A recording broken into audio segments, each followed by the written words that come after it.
Foot.fr, fournisseur officiel de football. Bonjour à toutes et à tous, on va tranquillement commencer ce JT Foot Mercato avec le focus du jour. West Ham a réalisé une belle vente cet été en cédant Declan Rice à Arsenal pour 116 millions d'euros plus 6 de bonus. Ce départ a bien renfloué les caisses, mais il faut maintenant combler la perte d'un cadre d'envergure au milieu.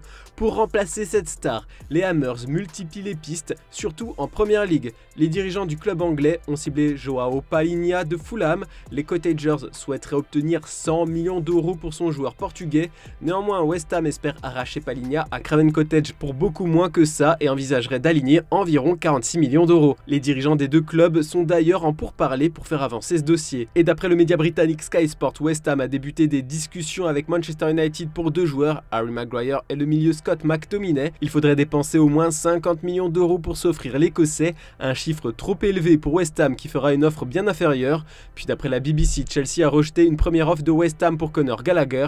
Les 46 millions d'euros proposés n'ont pas su convaincre les dirigeants des Blues.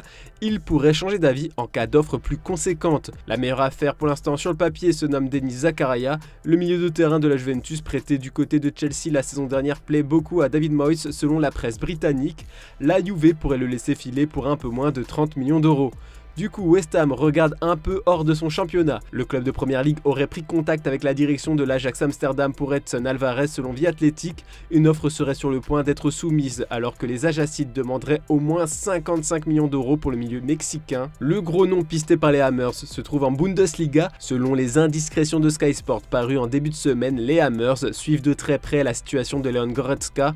Poussé vers la sortie par Thomas Tuchel, le milieu de 28 ans est également surveillé par Manchester United. L'ancien de Schalke 04 pourrait être recruté au rabais car une offre de 40 et 50 millions d'euros suffirait au bonheur des dirigeants munichois. Tout ça nous amène à vous poser la question du jour. Pensez-vous que West Ham a eu raison de vendre Declan Rice? On a hâte de lire vos avis en commentaire. Puis hier on vous a demandé si Erling Haaland était capable de faire une saison encore meilleure que la saison précédente. Et bien en commentaire vous êtes tous d'accord pour dire que Erling Haaland est capable d'encore nous impressionner cette année. Dans le reste de l'actu, recruté l'été dernier par le PSG, Renato Sanchez ne sera pas retenu.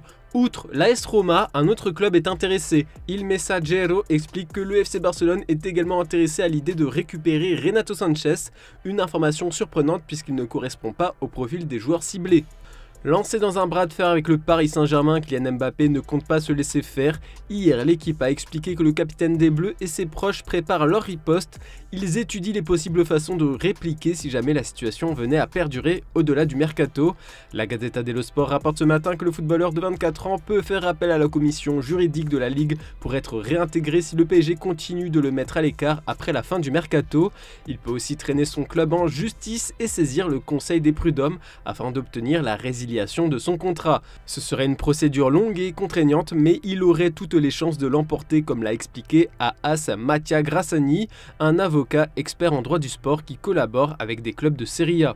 Nouveau président exécutif de l'Olympique lyonnais, Santiago Cucci, a fait un large point sur le mercato, notamment sur le dossier Bradley Barcola dans les colonnes de l'équipe. John Textor, Laurent Blanc, Mathieu Louis-Jean et Vincent font un excellent travail pour améliorer l'équipe tout en cédant les joueurs qui ne s'inscriraient plus dans le projet. Aujourd'hui, nous comptons sur nos meilleurs joueurs pour la réussite du projet. Loukeba et Barcola en font partie.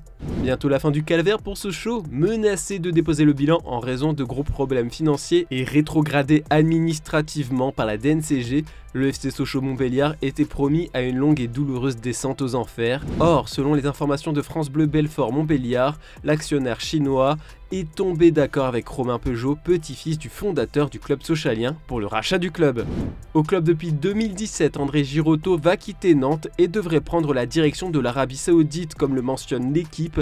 Cette nouvelle confirme l'échec des négociations entre la direction nantaise et le joueur de 31 ans pour une prolongation de contrat. Olivier Giroud, lui, va refuser l'Arabie Saoudite. L'agent de l'actuel meilleur buteur de l'équipe de France a révélé qu'il avait été contacté par de nombreux intermédiaires, mais qu'Olivier Giroud avait dit non. Arrivé à la Juve en 2019 en provenance de l'AS Rome contre un chèque de 22 millions d'euros environ, Luca Pellegrini pourrait découvrir la Ligue 1. L'OGC Nice a commencé à discuter avec l'entourage du joueur pour trouver un accord selon l'équipe. On va passer aux infos exclusives Foot Mercato de ce mercredi.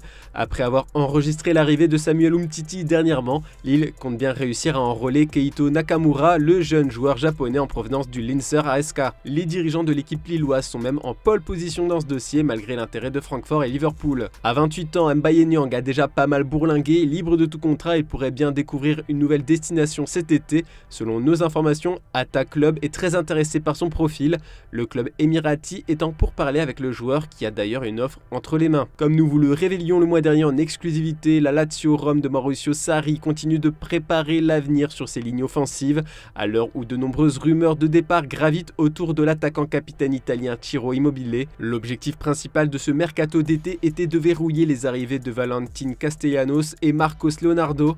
La signature de l'attaquant argentin a d'ores et déjà été officialisée, mais la direction romaine continue de négocier avec le club de Santos pour boucler l'arrivée de Marcos Leonardo après avoir cessé un temps les discussions. Une nouvelle réunion est prévue cette semaine entre l'agent du joueur brésilien et le président romain. Grande pépite au poste de gardien de but, le jeune Deniz Dilmen a des grands clubs européens à ses pieds. Selon nos informations, les deux géants turcs de Galatasaray et Fenerbahçe ont formulé des offres, mais Istanbul Basaksehir n'acceptera que des offres venant de l'étranger. Nous pouvons également vous faire part d'offres émanant de Première Ligue pour le joueur puisque Wolverhampton et Everton sont sur les rangs, tout comme Villarreal et l'AC Milan. Alors que Montpellier prépare en coulisses le départ d'Eli Wahi, c'est un autre élément du secteur offensif qui va bientôt quitter le stade de la Mosson cet été. Il s'agit de l'ailier anglais Stephy Mavididi, arrivé il y a 2 ans en provenance de la Juventus. En effet, selon nos informations, un accord vient d'être trouvé entre le MHSC et Leicester pour le transfert du joueur de 25 ans. Le 12e de Ligue 1 la saison passée recevra un chèque de 7,5 millions d'euros assorti de 10% sur une future revente. La visite médicale est d'ailleurs prévue demain pour boucler son transfert chez les Foxes, relégués en Championship. Dans les officiels du jour, c'est dans les tuyaux depuis de nombreux jours. L'arrivée de Jérémy Boga à Nice est désormais officielle. Le natif de Marseille s'est engagé jusqu'en 2028 avec les Aiglons. Arrivé en 2021 en provenance du voisin et rival de l'AS Rome, Pedro a prolongé son aventure avec la Lazio pour une saison supplémentaire, soit jusqu'en juin 2024, sans compter l'année optionnelle. Après une bonne saison en prêt à la Real Sociedad, Alexander Sørloth était de retour à Leipzig, mais ce n'était que le temps de se trouver un nouveau club. Le buteur norvégien va rester en Liga puisqu'il s'est engagé avec Villarreal pour 5 ans. Le sous-marin jaune a déboursé 10 millions d'euros pour s'offrir le joueur de 27 ans. De retour en Bavière après avoir disputé 2 saisons consécutives sous les couleurs de l'AS Monaco, Alexander Nübel quitte déjà le Bayern Munich pour Stuttgart avec la garantie d'évoluer dans la peau d'un titulaire. Les Bavarois se sont mis d'accord avec leurs homologues Souab pour un prêt d'1 an sans option d'achat. Pour récupérer l'ex-joueur de Schalke 04, Stuttgart a déboursé 1 million d'euros. Le FC Lorient vient d'officialiser l'arrivée d'Aïssegoun Tozin qui s'est engagé avec le club breton pour 4 saisons. Calvin Stengs quitte Nice pour Feyenoord, il quitte les Aiglons contre 6 millions d'euros et s'est engagé avec l'équipe de Rotterdam pour 4 saisons. Et on va se quitter, comme d'habitude, avec l'image du jour. L'influenceur américain iShowSpeed continue de remplir son Pokédex de stars du football. Après avoir rencontré son idole CR7, il a complètement pété un plomb en serrant la main de Neymar. Je vous laisse mater ça et à demain pour un nouveau JT. Bonne soirée tout le monde. I love you, bro. My boy Neymar, bro.